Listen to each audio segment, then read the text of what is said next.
Miércoles 20 de marzo de 2024. Tres mensajes del Evangelio de hoy, tomado del Evangelio de San Juan, capítulo 8, versículos del 31 al 42. En aquel tiempo, dijo Jesús a los judíos que habían creído en él: Si permanecéis en mi palabra, seréis de verdad discípulos míos. Conoceréis la verdad, y la verdad os hará libres. Le replicaron: Somos linaje de Abraham, y nunca hemos sido esclavos de nadie.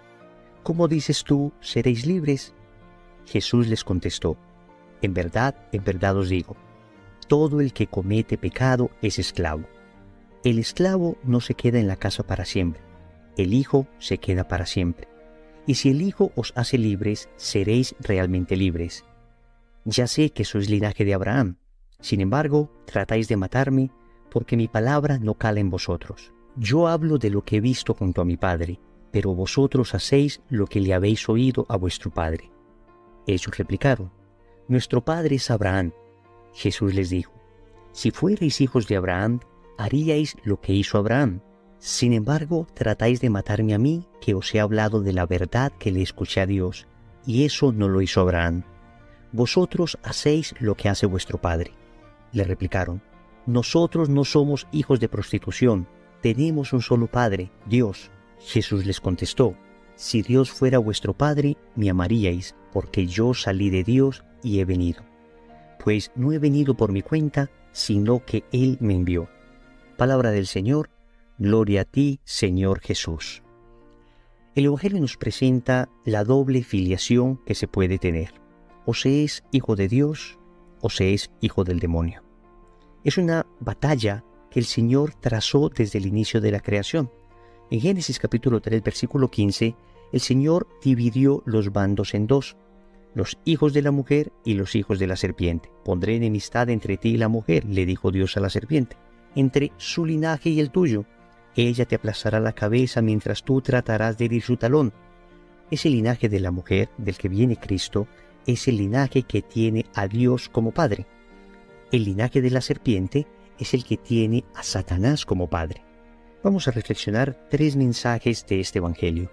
Primero, permanecer en su palabra. Segundo, la verdad os hará libres. Tercero, el que comete pecado es esclavo. Vamos con la primera parte. Permanecer en su palabra. Podríamos decir que permanecer en su palabra es que su palabra permanezca en ti.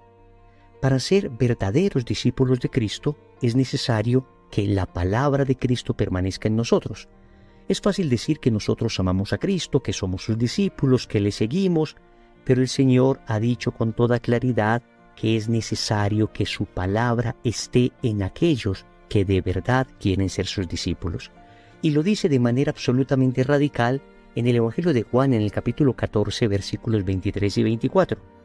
Dice así: Jesús le respondió: Si alguno me ama, guardará mi palabra, y mi Padre lo amará, y vendremos a él y haremos morada en él. El que no me ama, no guarda mis palabras, y la palabra que escucháis no es mía, sino del Padre que me ha enviado.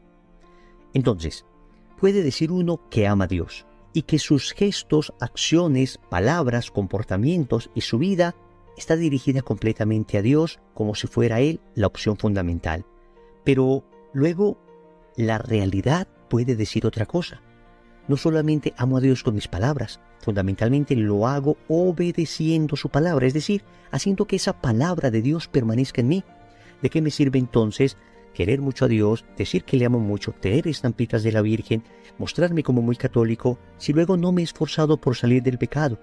No me he esforzado por ser más justo, no soy todavía más caritativo, sigo dominado por la soberbia, la avaricia sigue siendo mi idolatría. La lujuria me sigue cegando y sigo utilizando a las personas como objetos. Mi carácter sigue siendo espantoso y termino hiriendo a las personas, faltando a la caridad continuamente. Soy discípulo de Cristo, pero su palabra no permanece en mí.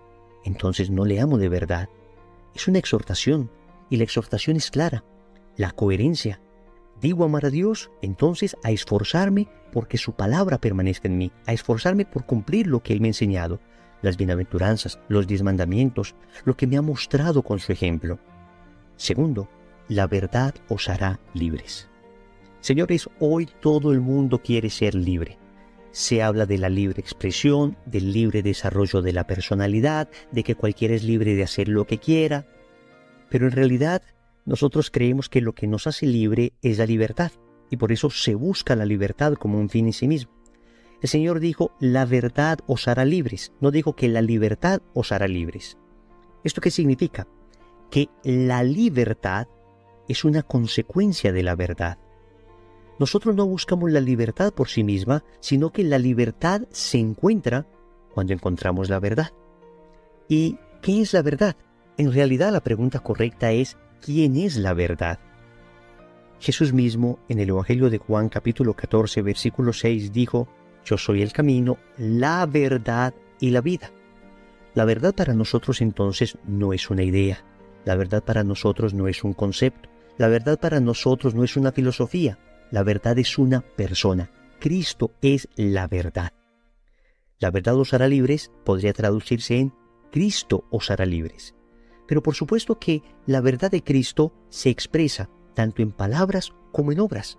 La verdad de Cristo se contiene en lo que Él dijo y en lo que Él hizo. Entonces hay una doctrina que Cristo nos enseñó y hay una moral que Cristo nos enseñó. La doctrina, lo que Él dijo. La moral, lo que Él hizo. Y hoy más que nunca debemos cuidar esa doctrina y esa moral tal como Cristo le enseñó, custodiada adecuadamente por la Iglesia en su magisterio. Hoy vivimos en un continuo relativismo. Ya nada es verdad. Ahora todo el mundo puede expresar sus verdades entre comillas porque la verdad no existe. Cristo nos ha dicho que es la verdad la que nos hace libres, pero si hemos sacrificado la verdad, entonces nos hemos vuelto esclavos. Cuidado con el relativismo doctrinal, incluso que se vive dentro de nuestra propia iglesia. Doctrinas extrañas, ajenas a lo que nos enseña el catecismo, doctrinas que vienen a negar los milagros, la sobrenaturalidad, la divinidad de Cristo, la existencia del cielo, del infierno, del purgatorio, la existencia de los ángeles, de los demonios. Qué cantidad de doctrinas extrañas nos encontramos, ajenas a lo que nos ha enseñado el Evangelio y Cristo. Y también el tema de la moral. Pareciera que hoy ya nada es pecado, cada cual puede hacer lo que quiera y lo único que sería pecado es algo que te haga sentir mal. Cuando la doctrina de Cristo, cuando la vida de Cristo, cuando el magisterio de Cristo en la iglesia nos ha enseñado que no es malo solamente aquello que nos haga sentir mal, sino aquello que va contra la voluntad de Dios. Puede que yo me sienta muy bien haciendo algo que vaya contra la voluntad de Dios. O por el contrario, puede que no me sienta tan bien haciendo algo conforme a la voluntad de Dios, que implica sacrificio, que implica esfuerzo. El criterio no es mi sentimiento, el criterio no es lo que me haga sentir bien o mal, el criterio es la voluntad de Dios. Y en esa voluntad de Dios encuentro la libertad interior.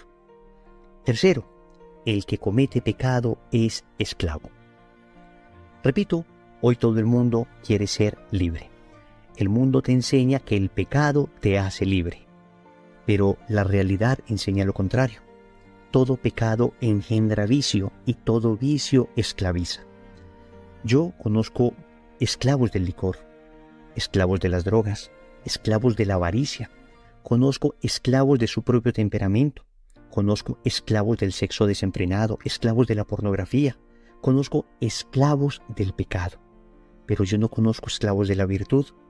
Es decir, nadie me ha dicho, no soy capaz de dejar de ser bueno, no soy capaz de dejar de ser bondadoso, no soy capaz de dejar de ser honesto, no soy capaz de dejar de ser humilde. Las virtudes en cualquier momento se pueden dejar.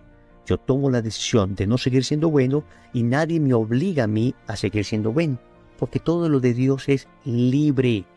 En cambio, sí conozco personas que me han dicho, he intentado 1 y 1000 veces dejar este pecado y no he sido capaz. He intentado dejar la droga y no he sido capaz. He intentado dejar este adulterio y no he sido capaz. He intentado dejar la fornicación, la pornografía y no he sido capaz. He intentado dejar la avaricia y no he sido capaz. Porque el pecado esclaviza. Y por eso necesitamos a un Redentor, alguien que nos libere. Ese alguien es Cristo. Cristo te hace libre y te da las virtudes y te da los dones para que puedas ser definitivamente libre. El que comete pecado es esclavo, pero el que está con Cristo, ese en verdad es libre. Oremos. Amado Señor, ayúdame a permanecer en tu palabra. Ayúdame a amarte cumpliendo tus mandamientos. Ayúdame a amarte no solo de palabra, sino de obra. Que tu palabra sea vida en mi vida. Te suplico también, Señor, que me concedas la gracia de ser libre, de ser verdaderamente libre de todo tipo de atadura de pecado, de amar la verdad, de amarte a ti, que eres camino, verdad y vida. No permita, Señor, que el mundo, el demonio, mi propia debilidad carnal me engañe. Al contrario, concédeme la gracia de permanecer tan unido a ti, que eres la verdad, que finalmente encuentre contigo la libertad. Finalmente, Señor, te suplico que me liberes de toda esclavitud de pecado, especialmente de aquella en la que puedas llevar años, de aquella de la que he intentado salir por mis propias fuerzas y no he sido capaz. Tú, nadie más que tú, Señor, lo puedes hacer. Señor, dame lo que me pides y pídeme lo que quieras. Amén. Recordemos entonces, primero, permanecer en su palabra. Segundo, la verdad os hará libres. Tercero, el que comete pecado es esclavo. Compromiso. Ya próximos a la Semana Santa, les invito a que busquemos el sacramento de la reconciliación como camino para salir de la esclavitud del pecado. En el nombre del Padre, y del Hijo, y del Espíritu Santo. Amén.